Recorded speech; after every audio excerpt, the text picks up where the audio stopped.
The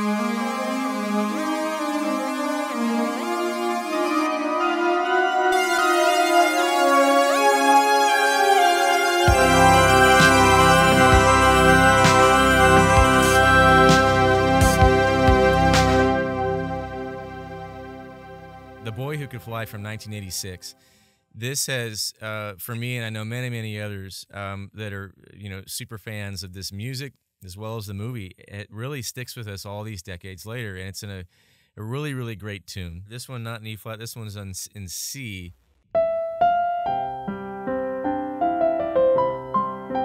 Right, yeah. But it's a really interesting movie. I mean, it was. You look back on it now in the 1980s, and it fits into the 1980s. It's like, okay, obviously this is from 1986. But at the time, this idea that this autistic boy who, fell in love with this girl across the window, so to speak, and he had this special power. That's an interesting kind of posit from a composer perspective and certainly from a screenwriter's perspective. This scene here, which I'd love to share with our listeners, this is the scene where he finally flies with Millie.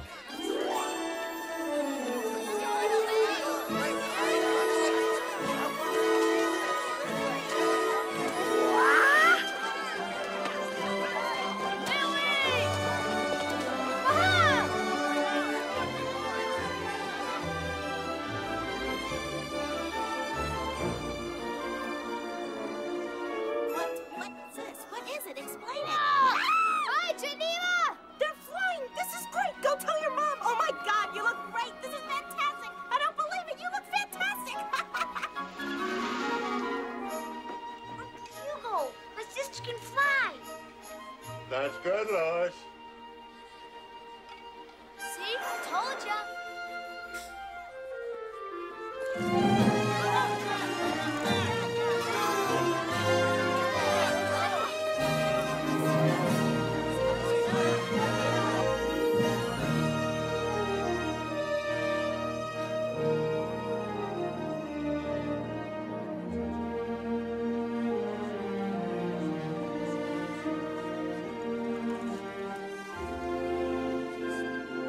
Mom!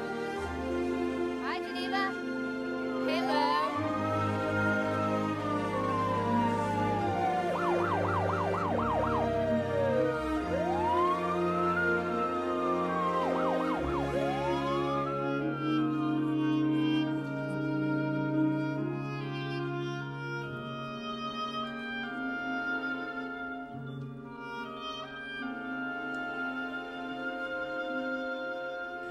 So looking at this, the kind of the culmination of this entire film where his magical power is finally now revealed, and it ends up with him finally speaking for the first time, saying goodbye and saying, I love you.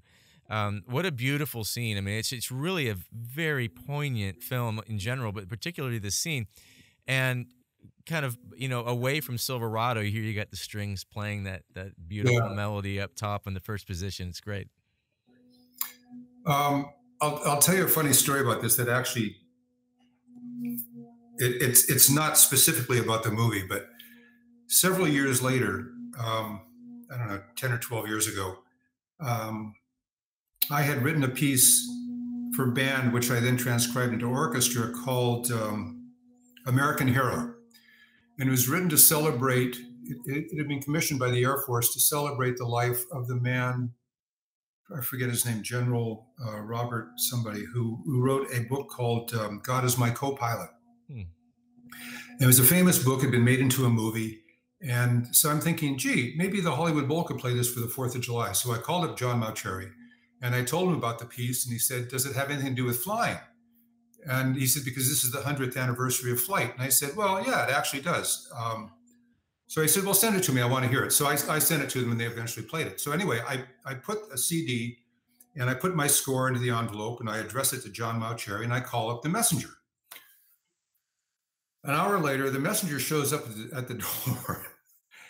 And it's this guy, it's Jay, the kid who played The Boy Who Could Fly. He's the messenger. Eric, and interesting. And commercials and things like that. And I said, and we had never met before, but as soon as he saw me, he laughed. We both laughed. And I said, what's going on with you? I mean, what is this? I said, acting didn't work out well or whatever. He says, Yeah. no. He says, acting has been working out fine. He says, but I'm leaving acting and I'm going into the seminary. I'm going into seminary. I'm going to be a minister. And I thought, man, this is really weird. God is my co-pilot. I'm delivering the music to the boy who could fly. This is just really too weird, you know? Yeah. Anyway, that's my boy who could fly story.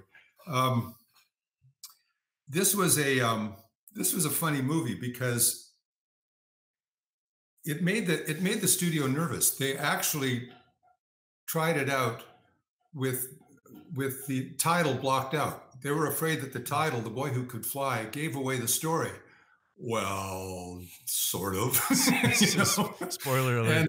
And they weren't sure that they weren't sure about the score. They thought it sounded too much like something else, and it was kind of murky. But I will say the thing that I remember about the movie, and I remember it really well, is I liked the movie, but I really liked the director. And he and another composer who's a friend of mine are very good friends. And he tried to get the other composer. And when the studio didn't want that and they chose me, because I guess I was hot at the moment, it was never an issue. I mean, it was like I was the first guy that he had ever met who had ever composed. You know, I mean, he was just the greatest guy, still is. I don't see him. I haven't seen him for years, but it was a really nice experience. And so I have warm feelings for the movie. I can't tell. I'm interested to hear what you're saying about it because I see it from a different perspective. But Sure. It's a nice movie, and it's one of those movies. For some reason, I ended up doing a lot of family movies. This is probably the first one, and like Homeward Bound and Rescuers and things like that. Things that people remember seeing when they were kids. And this is the first one. You can see the people in it, how young they were, because this movie was done a long time ago. But I always had a good warm feeling for this movie and the tune. I like the tune. It's a long tune. Yeah, it is. You're right about that. You mentioned Homeward Bound and Rescuers. Those are just two of the more recent movies. Due to all of us kind of being under quarantine, I've shared with my two little girls.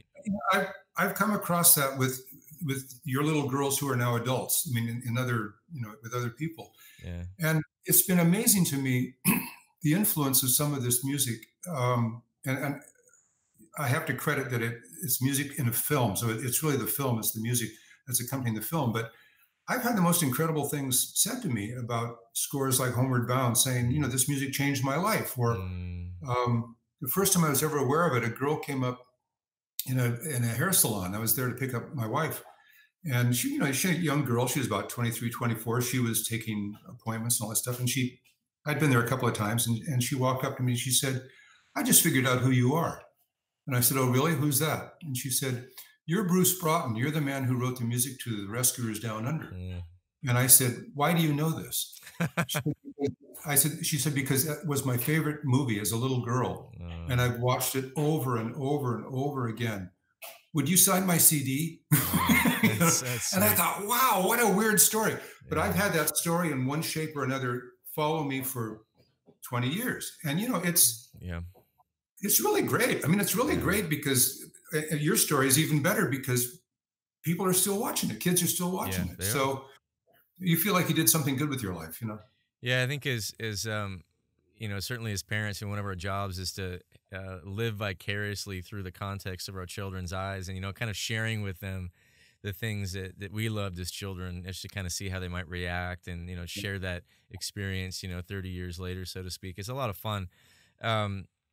So let's kind of pivot away from film just for a little bit. Let's talk a little bit about themed entertainment. We touched on it a little bit with Spaceship Earth. It was one of the sessions I went to of yours when I was young, and in the first kind of throes of us getting to know one another years ago, when you recorded all this new music for Spaceship Earth, which is, I look back, and then now I think the ride is being renovated as of a few months ago at Epcot, but I think it may have stopped, yeah. Right along with everything, but the music, when the recording you did back in the early 2000s, apologize, forget what year exactly.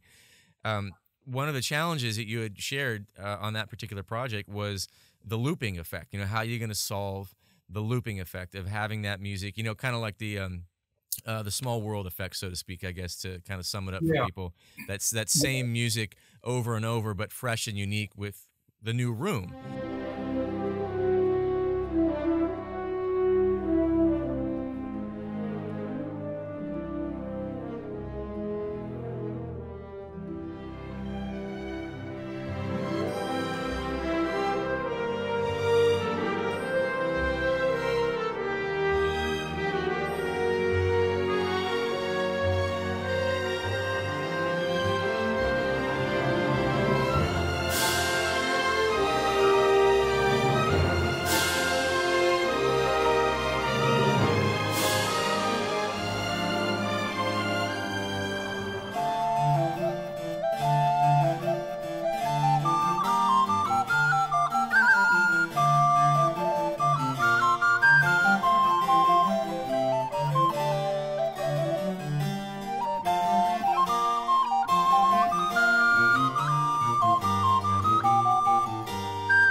Walk us through some of just Spaceship Earth. And I got a couple others I'd like to bring up too, but this one I love. Well, Spaceship Earth, I had been on the ride, the previous ride, years before. And the thing that I remember, and I was kind of snotty about it when I talked to the guys, was that it seemed to break down. You know, you're riding on these little carts, and then every once in a while they'd stop, and you go, "Oh, gee, you know, if the ride stops, you figure there's got to be some problem." So we were having a meeting. I guess it was the final production meeting, and I mentioned that, and they said, "No, there are reasons why that happens, because primarily for safety, you want to make sure that if you have a disabled person who comes on, you don't want to throw them on the ride. You know, you stop the ride, you make sure that they're safe." Mm-hmm. And then as you go up that first ramp, there's a safety announcement. So the whole thing with Disney, I mean, I think the Disney theme parks, frankly, are an incredible, it's not just the level of entertainment, it's the level of production and concern, actually human concern. If you have to stand in a long line, even that they try to make fun, you know, in some ways. So they give you little pre-show things to look at and all that stuff. So they said, apropos of that, we have one problem that you're going to have to solve, and we don't know how you're going to solve it. They said, the beginning of the ride has these little rooms that are eras or epics in history. Like we have the room for the Romans, the room for the Egyptians, the room for the Phoenicians, and they're right next to each other. And so as the tram is going by, you hear the Phoenician music, and then you hear the Egyptian music. And if you should stop and you're stuck between two rooms, you're going to hear both music. Yeah. And we don't know what you're going to do about that. Well, it was easy. I thought, well, I know what I'm going to do. I'm going to do Small World, because Small World is the same thing. You know, you take this long ride and everybody's singing the same song, but they're singing in different lyrics. Right. They're singing different languages, you know, and it doesn't bother you at all. Over here, they've got a banjo because they're doing it in Texas. Over here, they have something else because they're doing it in Japan. And over here, they're in Romania. And over here, you know, it's like that. And it all goes together just fine. So I wrote a piece that could be, I think there are 4 rooms together. I wrote this is like being in college again, you know. So I wrote a chaconne, which is an old Baroque style of variation, which is a harmonic variation.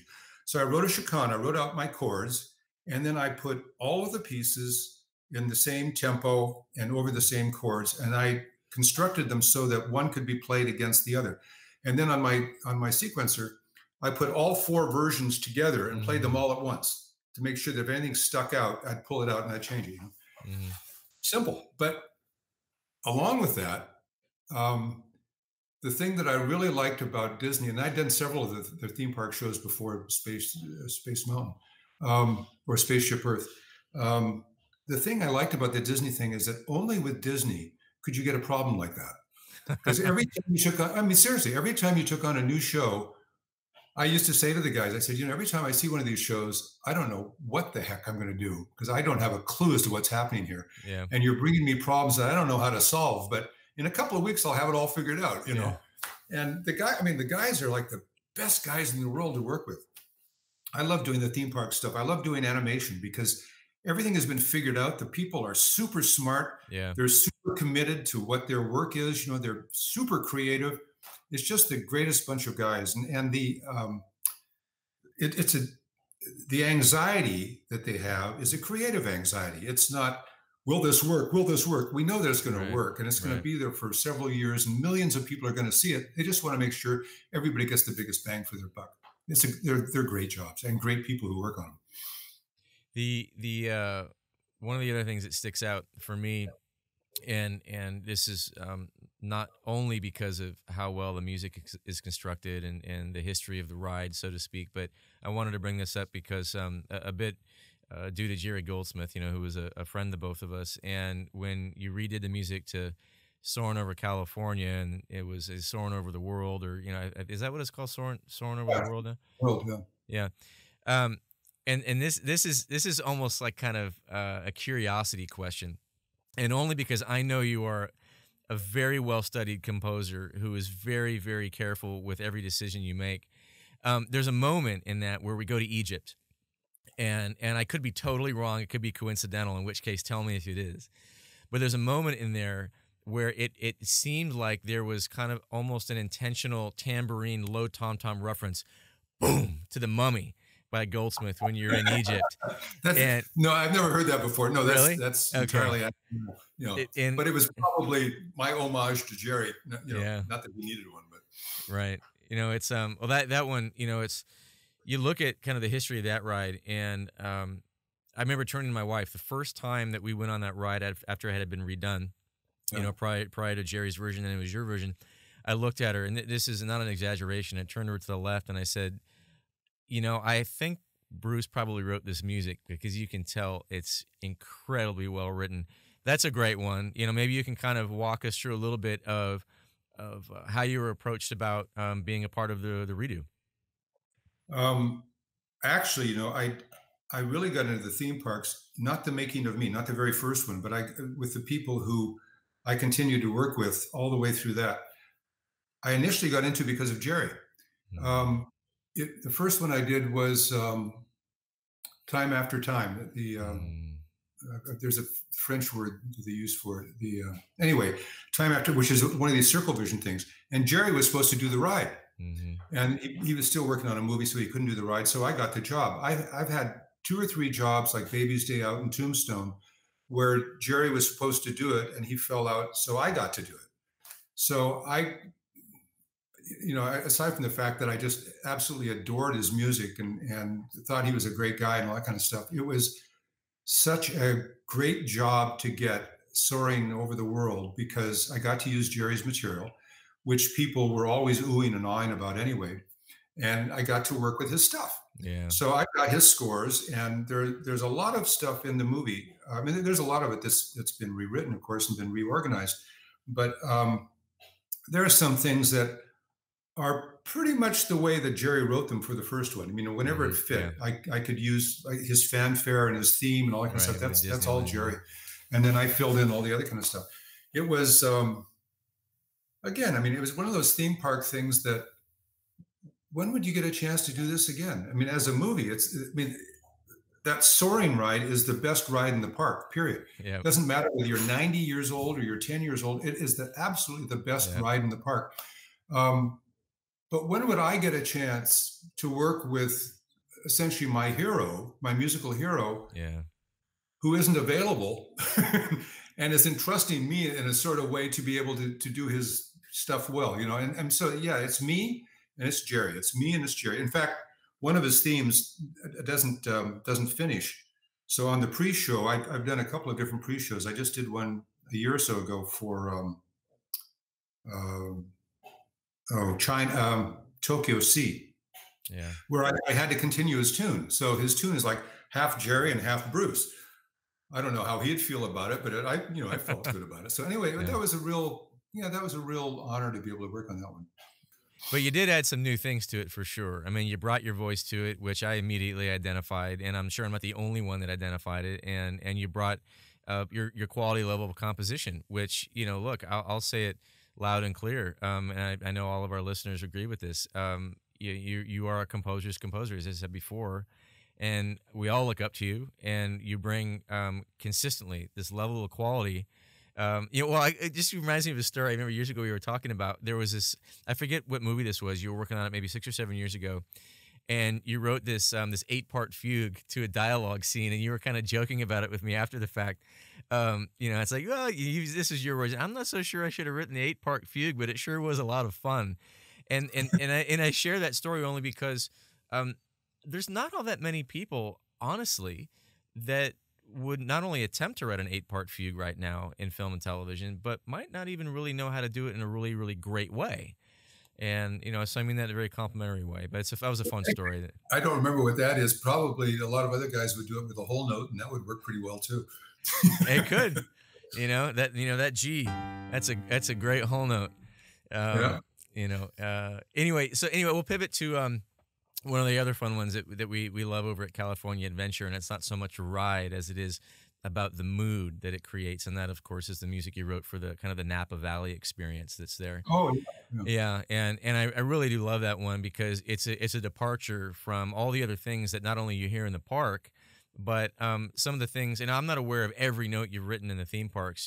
Full disclosure, spoiler alert, but I'm aware of a lot of it, and for me, as someone who looks up to you and listens to a lot of your stuff, even to this day, really, that one's a departure, I think, and it feels new and different and from all the other things you've written. Was that one where you just kind of you were given to say, hey, look, this is Napa, figure it out? Or did they have very specific directions for you on that? No, it was a movie. It was a movie about Mondavi. Oh, that's right. Inside the little area. Yeah. Yeah. And who we got a chance to meet, which was kind of cool. The other thing that makes that one a little bit different is that one had a real budget. Mm-hmm. It was like you say, it wasn't a ride. It was actually a film. You walked in and you looked at the making of wines and particularly and you met Mondavi on the screen, all that kind of stuff. And it had a unusually small music budget for that thing. So what I ended up doing, I think I had a string quartet and a few live players. Remember, I had 1 or 2 guitars, and then I had a synth background, which was making the strings a little larger, but all the real tricky stuff was done with the quartet. And when the quartet played with the strings, then it all sort of sounded together and all that kind of stuff. So it was a half and half kind of a score, and it just turned out really well. I mean, I love these theme park things, but it just turned out really well. And I think that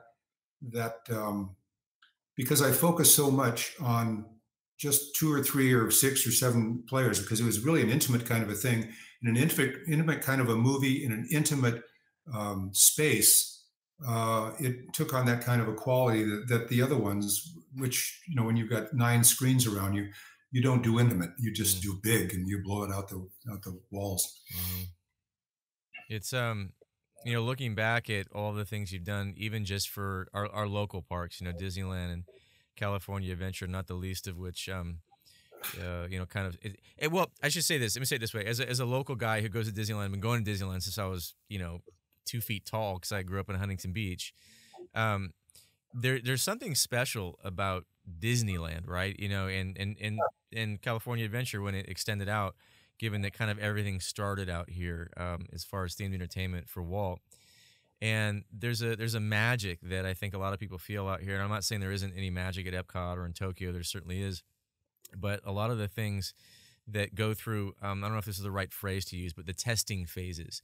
I can't imagine when all the Imagineers, so to speak, are having to go through what phases and at what phase someone like you may come in. But that might be something worth kind of highlighting for our listeners is, at what point do you generally see your involvement in the themed entertainment scape?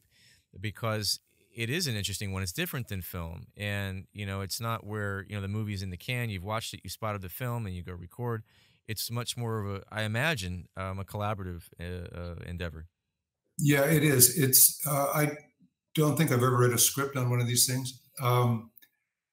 I've worked often over the years with one of the producers, Tom Fitzgerald. And Tom he's a wonderful guy. We're really good friends. Our partners and we're good friends. And I've been with him a long time. And he's been with Disney a long time. I think where we're similar is that as a kid, as soon as he could get a job, I think he started working with Disneyland, doing one of the theme rides or something like that. And then he got into Imagineering. Well, for him, it's a dream job. For me, when I was a boy, although I studied music when I was a kid, I really wanted to be an animator. And Walt Disney was my hero. So when Disneyland opened, it opened on a Sunday. I was there on Wednesday. I was 10 years old. My brother and I think I was 10 years old. My brother was 8. Wow. Our parents dropped us off at the gate. We spent the whole day running around the park. You'd never do that. You'd never do that now. And it was like the time of our lives. So we went to Disneyland often and often and often. And so when I got a chance to do these theme parks, that was really exciting. And when I got a chance to do, I know we're talking about theme parks, but I'll just put in this thing. When I was asked to do Rescuers Down Under, which was a fully animated film, I was no longer an animator. And thank God I didn't become one because those guys are really good. But the chance to work on a Walt Disney animated film, much less a Walt Disney anything, was incredible. So look, if I don't spend a lot of time looking backward, but right. When I do, I get some really warm feelings out of, we were talking about Homeward Bound and Rescuers Down Under. Those are Disney movies, those Disney movies where I don't know, it just felt like my life came around to be extraordinarily appreciative. In the theme parks, you get the music at the end. They've already figured out all this stuff. And they're still working on their stuff, but they know the size of the room. They know how the ride works. Richard Bellis has a very funny story about having to time the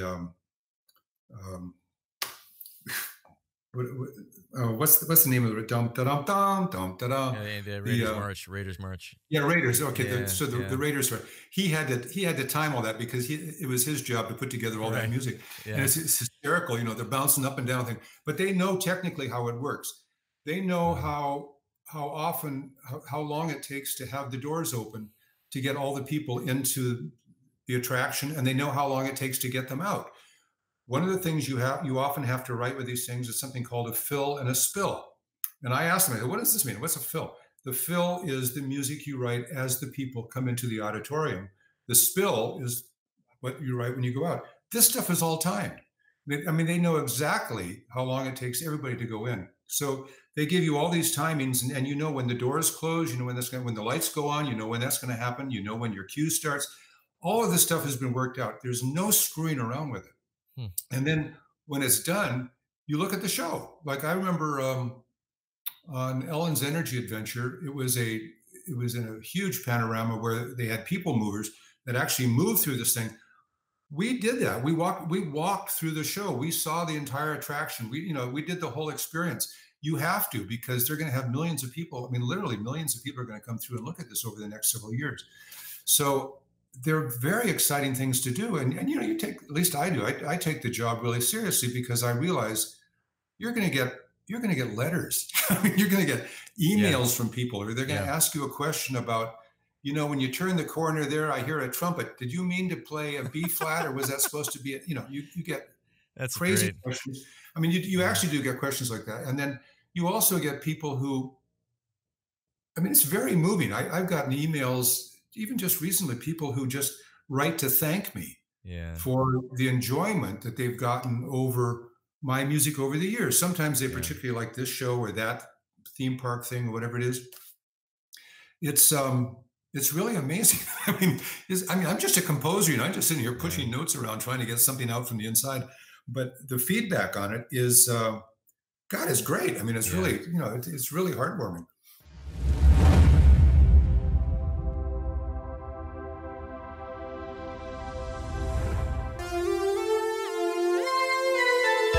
Brought to you by Santa Concerts.